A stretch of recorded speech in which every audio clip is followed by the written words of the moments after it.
Drum roll, please.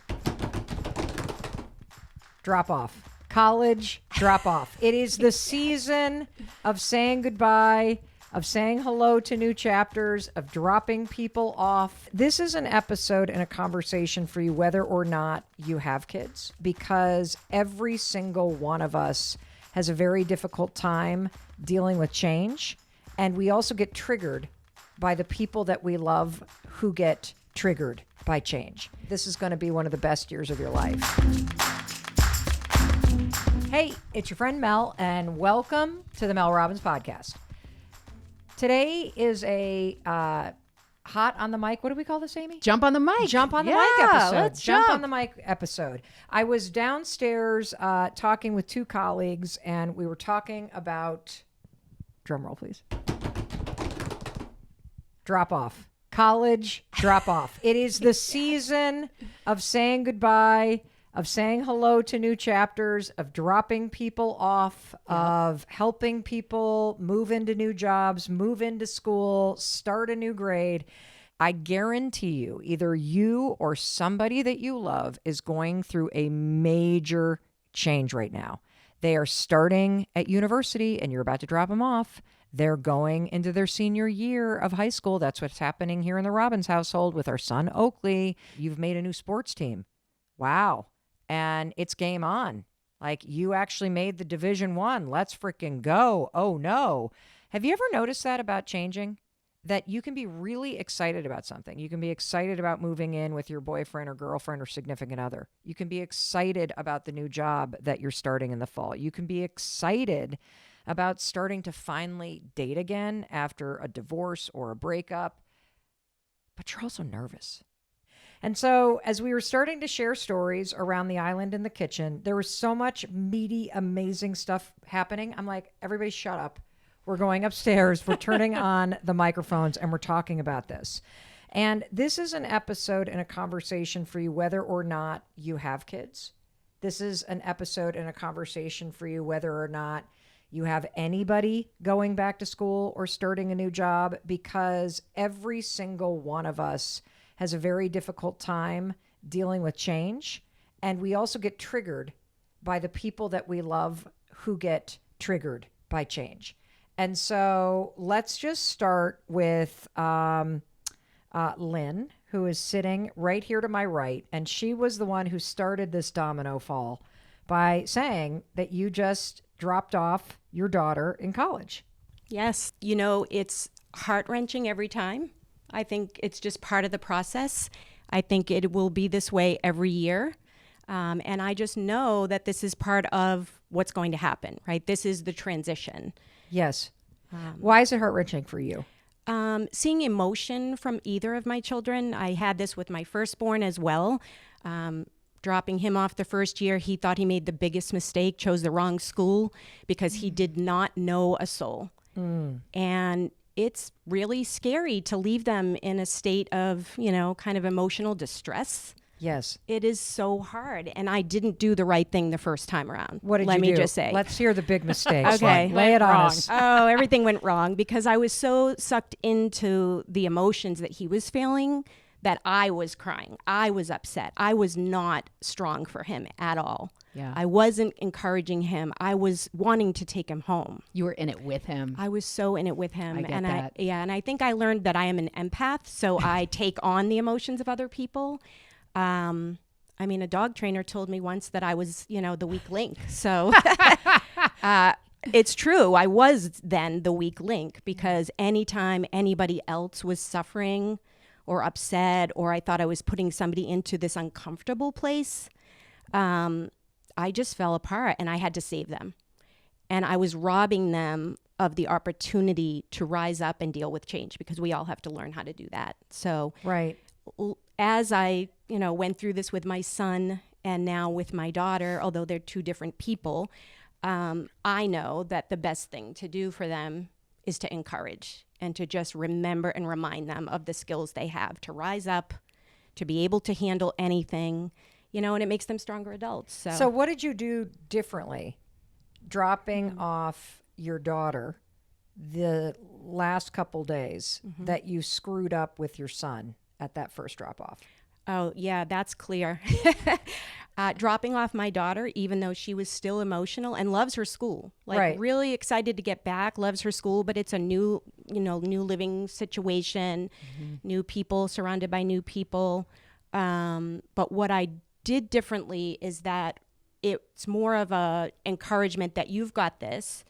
I don't show my emotion. Even though she's emotional, something just has to turn off in my brain and let her be emotional, understand that this is her transition. And I reminded her. Sounds like you're being a cold bitch. Is that Yeah, what you did, I- Lynne? You're I literally do like, I'm feel- flipping off yes. the weak link with the dog trainer empath mode. And I'm like, Yeah, it is. is that kinda really what? Yeah, it is. Because I that kind way. of You got the feel sense where you you're are. like, I'm Yeah. turning this off. Yeah. Yes. But I will say this, if you don't mind, just to hit pause on that story, because that's what my mom did to me when I went for my year, quote unquote, abroad. I went to Hawaii for a semester, and I was leaving. I will never forget this. I was getting on the plane by myself.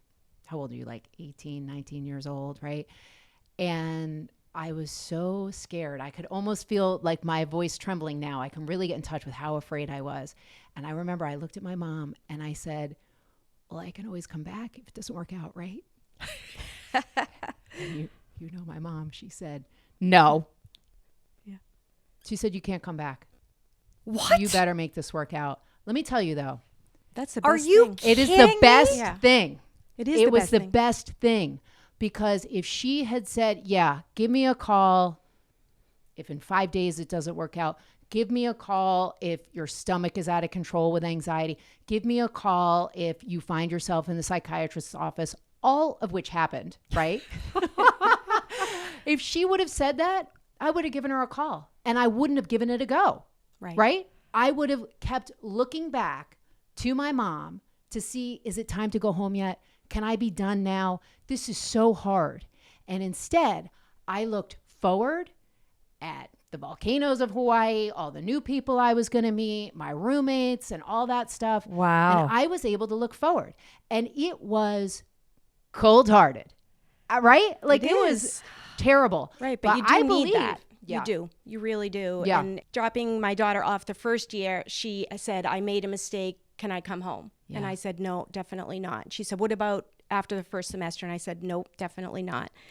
And she's, I said, you have to make it a go of it for a whole year. You have to give it your all. You've spent a whole year choosing this school, and you won't know until a year to experience everything. And that's what she needed to hear. What are you thinking about now? I literally probably look like I'm going number 2. I have such a stunned look on my face. I'm realizing I needed this conversation, and I'll tell you why. I hate feeling people in distress. And I remember when we dropped off our oldest, Sawyer, and she won't mind telling me, she manages her discomfort around transitions by making lists and organizing. She was packed, color coordinated, had reached out to roommates to pick out the bedspreads. She had mason jars selected for all of the office supplies she would never use, all lined up. And I remember pulling into Boston College and she just froze. And we set up her room and she was completely disassociated. You could tell she had left her body. She was having an out-of-body experience. I remember this moment where she was sitting up on her bed, and we, of course, had to buy the little stands that lift up the bed to put the dressers underneath it. And so she's sitting there. She looked like a little kid because her feet were dangling on top of this big bed that we had lifted up with the things from Bed Bath & Beyond. And oh, my God. And I said to her, are you okay? And she said, no, I think I made a mistake. I don't think I can do this. This doesn't feel right. And I said, well, why? Do you want to go do something? Instead of saying, no, we've moved you in. It's time to face it. And so we drove into Boston and we walked around the Container Store and a Target. And we had the world's worst kind of early dinner, trying to kill time, as you could tell that she just didn't want to go back. And it was a major mistake. And I remember when we dropped off Kendall, at USC. Again, I love what you just said about the fact if you spend a year picking this place, you have to give it a year. I think that's a good barometer for a job too. Yeah. And or for grade school, like if you spent a year working up to this next grade, give it a year. Yes. Before you think like, oh, this, like I'm still afraid I'm not going to make this happen. Yes. You spent a year. Yes. I love that. Yeah. And I remember how hard it was for Kendall to get into this program. I've talked about it on this podcast. That it was like winning American Idol and Division I recruiting to get into this pop music major program at USC. It's all she wanted to do. This was her dream. We got out there. She was a blubbering mess, sobbing, like just clinging to you when you were saying goodbye. And we're like, we gotta go. We're actually flying out. We gotta go. And then, of course, I get upset. And I do think getting sucked into their nervousness, which is normal, is destabilizing for them when you're not strong through it. Yes, Like there's I a agree. way to validate, hey, and one of the things that I wanted to share with you guys immediately is steal this. All three of us have one major takeaway from this, and it's that one of the things that you can say to somebody is, of course you're upset. This is your process for going through change. You always do this. You always think and get so excited, and then you get there and you don't like it. This shows me that you're mentally well. This shows me that you're going through your process. This makes me feel good that you're sad, even though you thought you'd be excited, because this is what you always do before any major change that turns out great. Yeah. And so you got to ride the wave because this is part of your process. Don't expect it to be exciting. And I think that's part of why these changes are so hard for people, because you literally build them up. Like sophomore year, junior year, life after college is going to be freaking awesome. I'm moving to New York City. I'm doing this, I'm doing that. And then this thing that you've just built up in your mind is coming at you and you go, this doesn't feel like I thought it was going to feel. No. At all. And then you freak out. Why? Because it's new. That's why it doesn't feel like what you thought it would feel. What you think it's going to feel like in your mind is very different than how your body experiences it as it's happening. And I need this conversation, and I realize it because 1 week from today, our daughter is moving back to Los Angeles to start life after college.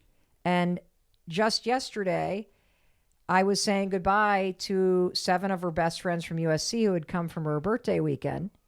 And they were all getting teary-eyed because some are going in one direction, others are going in the other direction. And I remember that moment so well from my own life when everybody scatters and you go to yourself, things are never going to be the same again because we're never going to be in the same place again at the same time, living all together. And my life is moving forward, whether I want it to or not. And so Chris is flying out a week from today to help Kendall move into her first big girl apartment and start life. And Sawyer is leaving in 22 days for this trip she's been saving for 5 years to go travel in Asia alone. And you know what she's doing right now? She's making lists. She's not buying mason jars because she can't take them in her backpack. But lists, you got to embrace the lists, everybody. Lists and lists and lists and lists. Why? That's her process. Yes. And you want to know what else I know? What do you think is going to happen when she lands in the very first country that she arrives in on the trip she has dreamt about taking for a decade? Yeah. Did she reach out to you? Oh, She made a mistake. Yes. Yeah. This happened with your daughter. Yeah. Absolutely. When she took her gap year. Yeah, she took her gap year and she was in Spain. She was in Malaga. We all went over. Our whole family went there to drop her off. She was ready as could be. But when there comes that time when you say goodbye to the old and you're ready to face the new, right? You're in the terror barrier. Yeah. You're like, I can't do this. What am I going to do? So, and I felt like I was like Lynne about to get swept up because we dropped her off early in the morning, but it was a Sunday morning. So everybody was out partying the night before and there were drunk people, you know, still drunk on the streets of Malaga. And she walked us to our cab and we were just like, we're leaving her here. Yeah, you feel like the worst mom in the world, How, right? right? Yeah, you do. You feel like you're deserting your child. And she felt like, I can't do this, Mom. I'm going to get emotional. Because here's why. Because I realized in that moment, I have to believe in her more than she believes in herself. Yes. And she has to borrow that from me or someone else. I mean, what a beautiful thing as a parent that we can say, yes, you can. Not in a mean way, not in a judgy way, not in a shamey way, but just like, yes, you can. Yeah. You will triumph. Yes. You will look back at this and say, isn't that so funny? Yeah, I thought I that's amazing because Yeah. it's true. They need encouragement. Yeah. They just need you to be confident, not sucked into the emotion. Yes. And just be okay with the emotion. Like that, we're not okay when we see somebody upset, right? That's Right. hard. Right. But you know, on the other side of that, if you encourage, Yeah. they are going to triumph. So They are. They are. In their own way. Yeah. And then Yeah. they move up that ladder of life and Right. they like Yeah. do 4 months in Spain. And then the next thing you know, like they're Yeah. doing something else really awesome. Right. I'm not going to No, figure out yeah. what she's going to do next, but you know. I think this is a great time to take a quick pause. I want to unpack that when we come back, so stay with us. Yeah, I got to get a Kleenex. So. And noodles at the door. We'll be right back. Welcome back. I'm Mel Robbins, and I'm here with my two friends and colleagues, Amy and Lynne, and we are all moms with kids that are college age and post-college age and high school seniors and high school freshmen. High school freshman. Yeah. And we are talking about what it's like to help somebody you love go through a major change. And of course, it's drop-off season. It's new job season. It's start life after college season. And you probably either have somebody in your household that is either going into a new grade or getting dropped off at a school or getting moved into their big person apartment for their big first job. And those moments of goodbye are so triggering because, well, first of all, I think we all agree we can't stand to see people that we love in pain. And for me personally and selfishly, I don't know about you two, but it always reminds me of those moments when I had to say goodbye to my parents. Mm-hmm. Right? Absolutely. And it makes me re-experience that terror that you can feel when suddenly the people that you love walk out the door and there you are alone in your apartment or in your dorm room and you're in this new life. Or I even remember when I was in nursery school. I literally Oh, right. remember being You in do? nursery school and my mom leaving. I remember that too. You Yeah. It do? was traumatic. Very Yeah. traumatic. Yep. Yeah.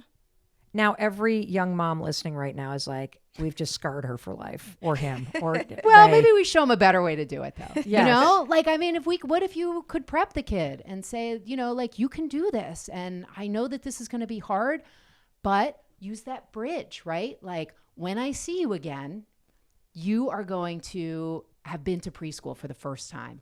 Isn't that exciting? Right? That is a huge takeaway. So I want to make sure we take a highlighter and highlight it. Amy's sharing a technique that tons of psychologists and researchers talk about, which is creating a bridge between this moment and something in the future.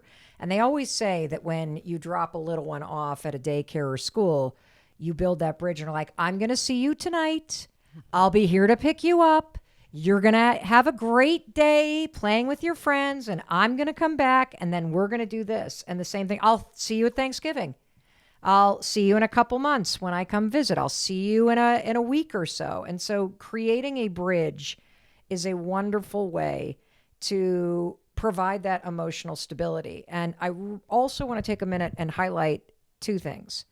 Lynne was talking about this ability that she's created, right, when she dropped her daughter off this year, to switch gears and to feel that pull like, oh my God, I'm going to the tidal wave, and then flip into a mode of strength. And Amy, I keep thinking about what you said, which is the way that you show up in those moments allows the people that you love to borrow your belief in them. Yeah, I love that. That is so cool. Yeah. I mean, it's so important. I know I really needed that when I was little, and I don't know that I got it all the time. And I know when I did receive it, I did so much better. You know, I really was able to ground myself in the understanding that I could do it rather than panic about not being able to do it. So I think borrowing confidence from other people is a life skill. Because you're not only managing other people through change, you have to learn how to manage yourself through change, right? You have to learn how to manage yourself through even just the day-to-day stuff. The hot water's not working. Like, how am I going to do this? You know, all these little things and big things. How can I do this? And if you're overwhelmed, it's going to be a lot harder. But if you have even just a sliver of confidence, you know, even just like a little light through the crack of that disbelief that you have, there's a light of confidence like, well, I handled something like this before. I did freshman year, maybe sophomore year I could do, right? Like I did nursery school. First grade's going to be a little bit better maybe. If you can get that confidence somehow, either from somebody else or something that you've done in the past, I don't know, that's how I manage myself. And that's, I think, what I'm teaching my kids. Yeah. I had never thought about it that way.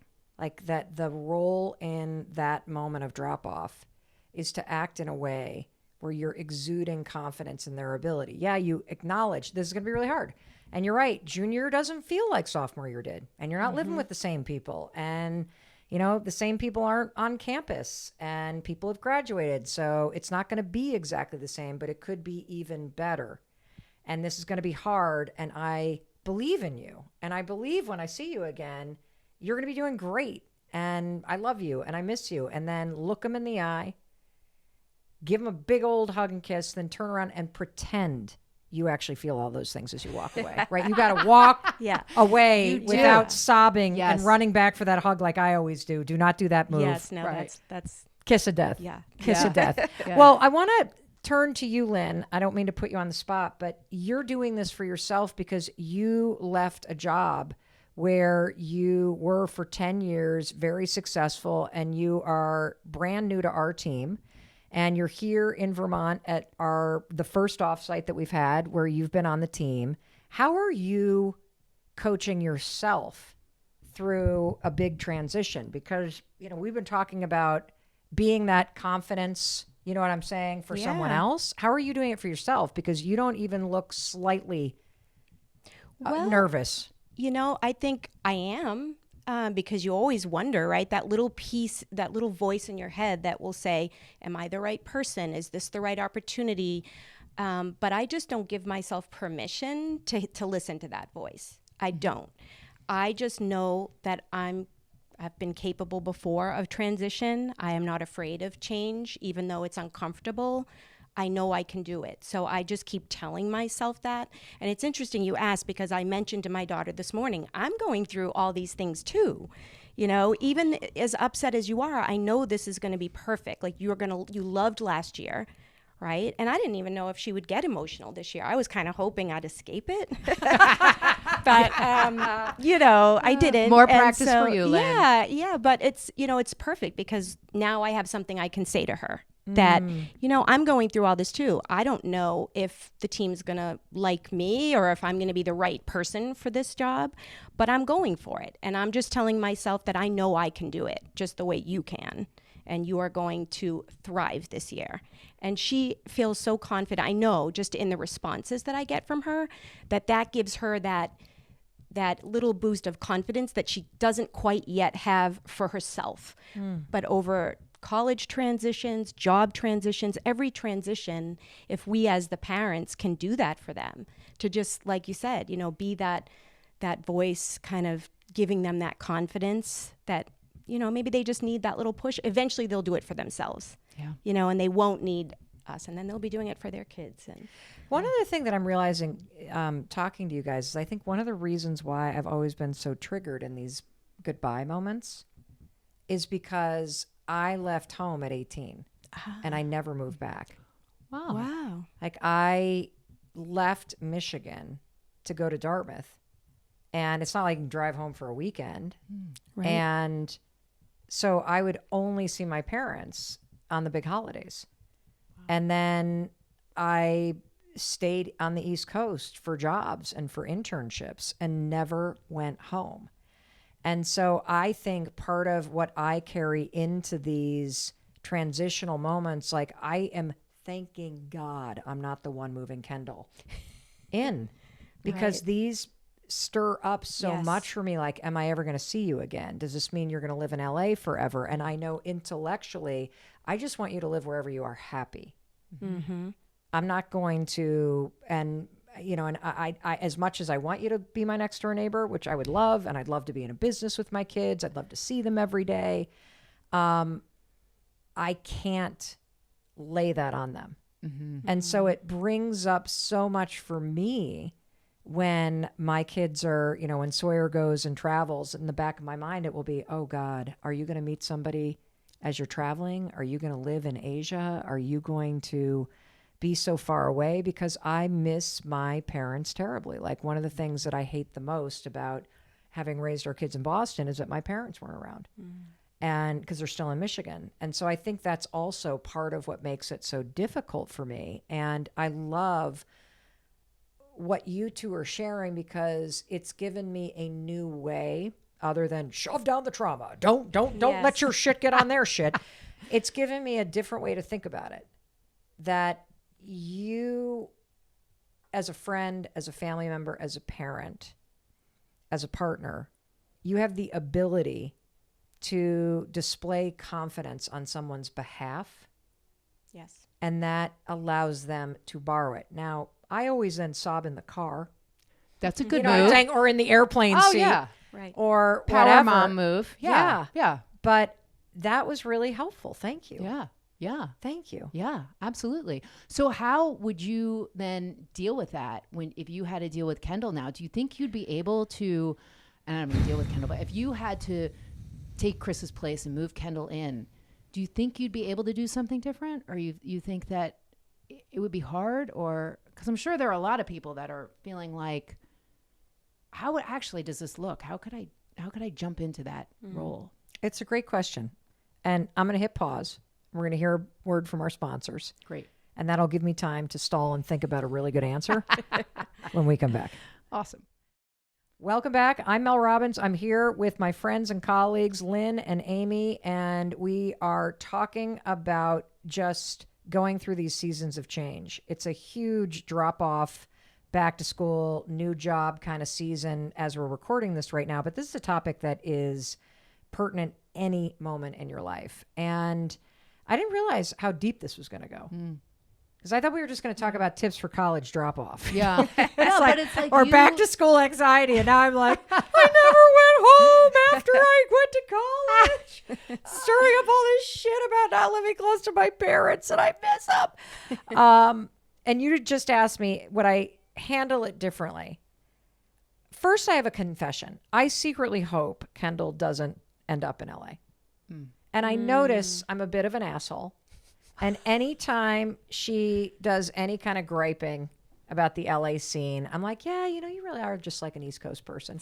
And I realize that I am doing this because I desperately want her to move back to the East Coast. You're allowed to do that, I think. And That's she okay. was saying that, when her friends said goodbye this weekend, they were here for her birthday and a bunch of them were moving to New York. She got really sad and was like, I wish I was going to be in New York with all of them. And I'm like, eventually you will. You could live in LA for a year and then, move back. Yeah. So I'm being an asshole because I'm starting to plant that stuff. So I got to stop doing that. I could absolutely have a ball moving her in. I would get very teary when I said goodbye. Yeah. And I think part of it is because instead of holding the confidence that this is going to be one of the best years of your life and you're about to do the thing that you've been wanting to do forever, and I can't wait to see what you produce this year in terms of your music career, I think about like all the shit that impacts me. God, I'm getting older. Wow, these kids are, sprouting their wings. Yeah. Wow, like time's flying.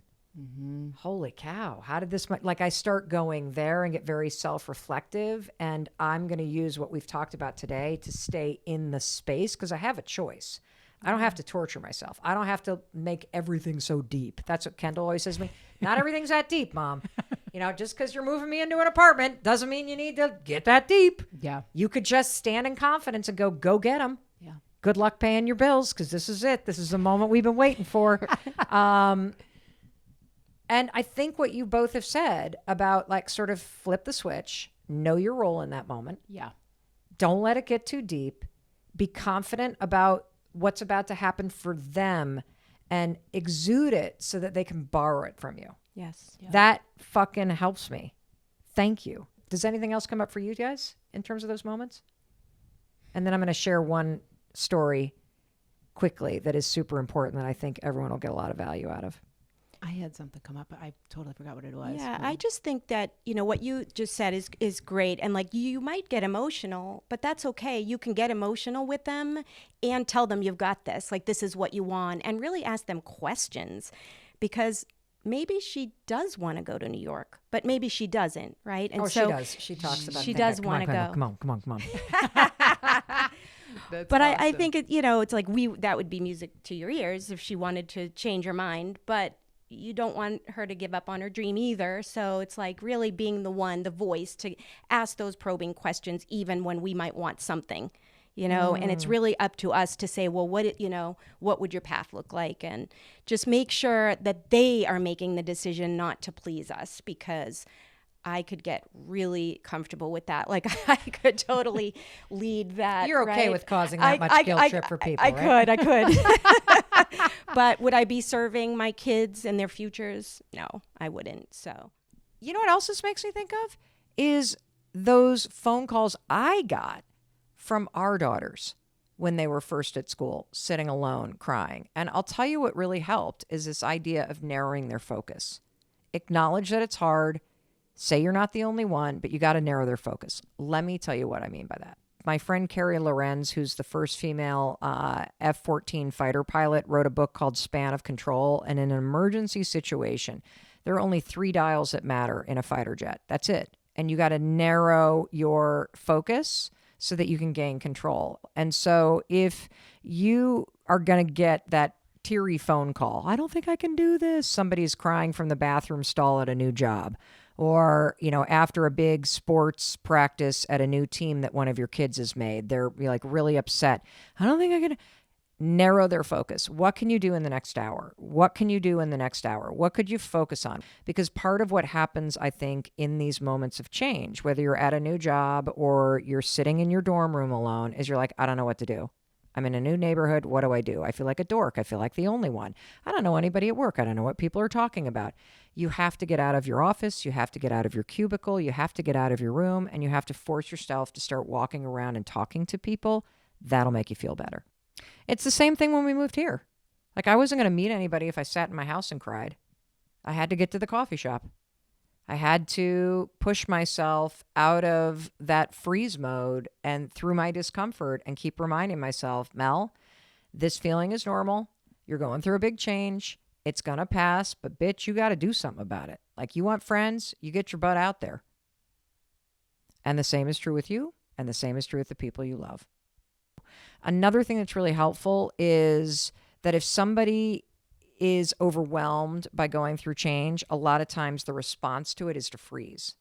As you've been learning in a lot of episodes, freezing and procrastinating is a kind of anxiety or even a trauma response to something very overwhelming. And change is always overwhelming. It's just part of the duality of it. We were learning this today. Is coach the people in your life to put some things in their calendar. Take a look at what's going on this week. What could you plan to do? Who could you reach out to that you've met in the DMs and set up a lunch? Who could you ask to go to the cafeteria with you? Those sort of breadcrumbing of dates with people or things to do or sign up for this event so that when you look at your calendar, you see forward motion. Yeah. I got a call from a gal that I consider to be like one of my daughters. You know who you are. And she had pulled over on the side of a road and was calling me because she was having a panic attack. And I asked her, okay, well, first of all, tell me, what do you see around you? So I used that grounding technique where you go, tell me one thing that you can see. Tell me, something that you can hear right now. And then we started breathing together, and I told her to put her hand on her heart. And so we helped her drop into the moment and really ground into her body. And the dogs are barking right now. It's okay. We're going to just keep on rolling because this is one of those hot on the mic kind of episodes. We started talking and she was explaining all the stuff that was going on. She had just graduated. The job that she was starting had been delayed. The family has just moved. Mom has a big job. Her grandfather's sick. And what I said to her was this. I said, the fact that you're upset and kind of panicking right now tells me that you're mentally healthy. Because anybody going through this level of change and that much transition, you should feel completely turned around. And so the fact that this is bothering you tells me you're well. Yeah. And I also want to remind you that it's temporary. And the most important thing that you could do is to remind yourself this is temporary. The fact that I'm bothered by all of this change and I'm upset about it and I feel out of sorts is a sign that I'm doing well, because I should feel out of sorts. I'm in a new environment. There's a lot of change going on. And the same is true when you move back to school or you start a new grade or you start that new job. It's a sign that you're mentally well if you're turned upside down, because everything is new. And your body needs time to process the new environment and the new rhythm and the new people around you and the new space that you're living or working in and the new commute and the new everything. And it's really a good sign that even though you're excited, you're nervous and you feel activated. That's because there's so much new stuff for you to learn and absorb right now. And so if you can remind yourself that it's temporary, and if you can take a deep breath and tell yourself that the fact that I'm upset about this change doesn't mean that it's going to be bad. It just means I'm going through change. This is my process. And I want to personally say to you two, thank you, because when I am not dropping off Kendall, but metaphorically, I'm going to think when I say goodbye to her on Sunday night and she and Chris drive down, I'm going to put my hands on her beautiful cheeks and I'm going to look her straight in the eye and I'm going to say, I know that this is going to be hard, but it's only going to be hard for a little bit. And I believe in you. And remember, this is how you do change. It sucks for 2 weeks. Just get into a good rhythm. And before you know it, you're going to be better than you ever imagined. I love you. Go get them. And then I'm going to turn around. I'm going to pull my shoulders back and I'm going to stomp away from her like I meant it, because I do. And as soon as I turn the corner, I will collapse and have one of the dogs start crying because she's leaving. Sounds right. That sounds right. And that's how we do change here on the Mel Robbins podcast. That's right. I love it. Like some fucking powerful bitches. Yeah. That's how we do it. Fantastic. My biggest takeaway today is just this idea of being a surrogate of confidence for somebody else. Just because somebody that you love is upset, you don't have to cry with them. In fact, it's better if you just acknowledge that this is hard and then say, now pull up your big girl panties and get your ass out there and go make some friends. Well, in case no one else tells you, you're mentally well because you're nervous. And I love you.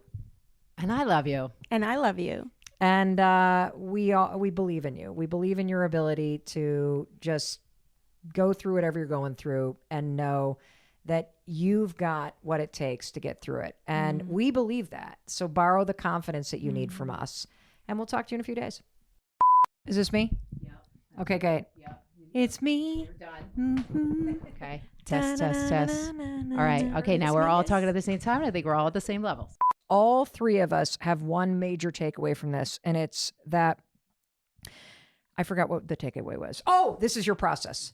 We turned this fucker on, right? Okay, good. Thanks. I was looking a couple of times. Can you imagine? Fuck yeah, that's how we do it here. That's how we do it. Okay, and the team just showed up, so Amazing. they're gonna shit themselves when they hear that we just did another episode. Amazing. Mel. Lynne. Woo! Come on. Really? Come on. Great job! Lynne. Oh my gosh. Oh, and one more thing. And no, this is not a blooper. This is the legal language. You know, what the lawyers write and what I need to read to you. This podcast is presented solely for educational and entertainment purposes. I'm just your friend. I am not a licensed therapist, and this podcast is not intended as a substitute for the advice of a physician, professional coach, psychotherapist, or other qualified professional. Got it? Good. I'll see you in the next episode.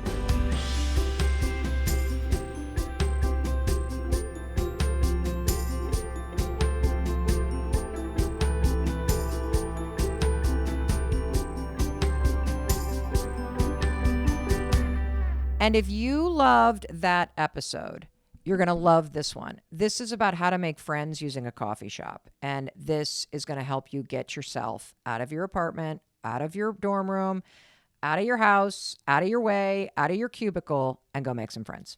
Okay.